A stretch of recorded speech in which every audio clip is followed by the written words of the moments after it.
Hello दोस्तों, आप सभी को मेरा प्रणाम। जय श्री कृष्णा, जय जय राम। प्रस्तुत है विश्वामित्र का आश्रम।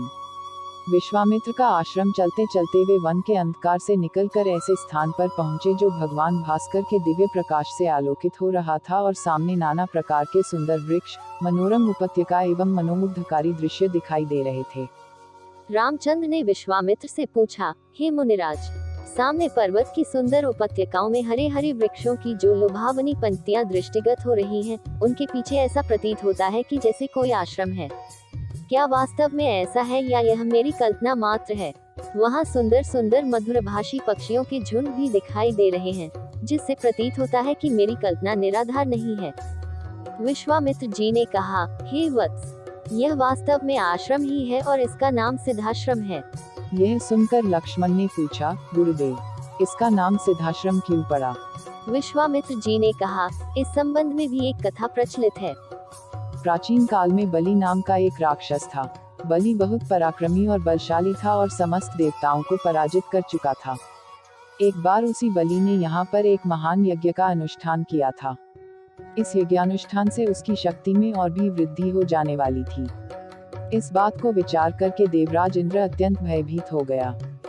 इंद्र समस्त देवताओं को साथ लेकर भगवान विष्णु के पास पहुंचा और उनकी स्तुति करने के पश्चात उनसे प्रार्थना की, हे त्रिलोकीनाथ, राजा बलि ने समस्त देवताओं को परास्त कर दिया है और अब वह एक विराट यज्ञ कर रहा है। वह महादानी और उदार हृदय राक्षस है।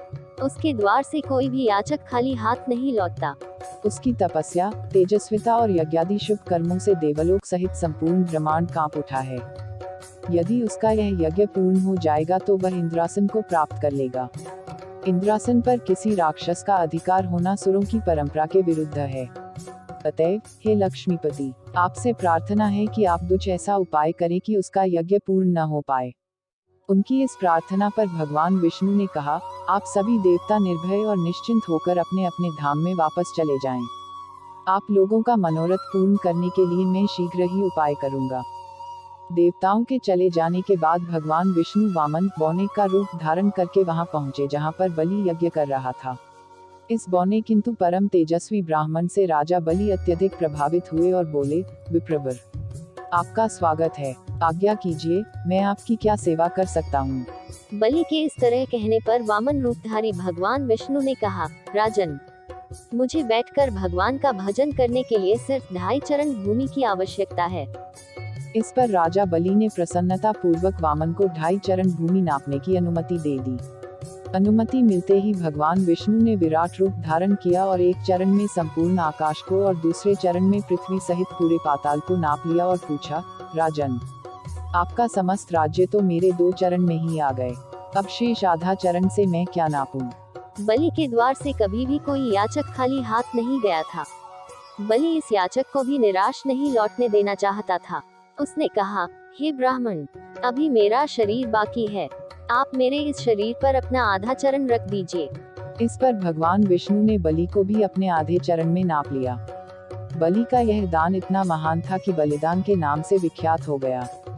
भगवान विष्णु ने बलि की दानशीलता से प्रसन्न होकर उसे वरदान दिया कि यह स्थान सदा पवित्र माना जाएगा, सिद्धाश्रम कहलाएगा और यहाँ तपस्या करने वाले को शीघ्र ही समस्त सिद्धियाँ प्राप्त होंगी। उसी समय से यह स्थान सिद्धाश्रम के नाम से विख्यात है और बहुत से ऋषि मुनि यहाँ तपस्या करके मुक्ति लाभ करते हैं। मेरे स्वयं का आश्रम भी इसी स्थान पर है। मैं यही बैठकर अपना यज्ञ संपन्न करना चाहता हूँ। जब जब मैंने यज्ञ प्रारंभ किया तब तब राक्षसों ने उसमें बाधा डाली है और उसे कभी पूर्ण नहीं होने दिया। अब तुम आ गए हो और मैं निश्चिंत होकर यज्ञ पूरा कर सकूंगा। इस प्रकार की बातें करते हुए विश्वामित्र ने राम और लक्ष्मण के साथ अपने आश्रम में पदार्पण किया। वहां रहने वाले समस्त ऋषि मुनियों और उनके शिष्यों ने उनका स्वागत सत्कार किया। राम ने विनीत स्वर में गुरु विश्वामित्र से कहा, मुनिराज, आप आज ही यज्ञ का शुभारंभ कीजिए। मैं आपको विश्वास दिलाता हूँ कि मैं आपके यज्ञ की रक्षा करते हुए इस पवित्र प्रदेश को राक्षसों से मुक्त कर दूंगा।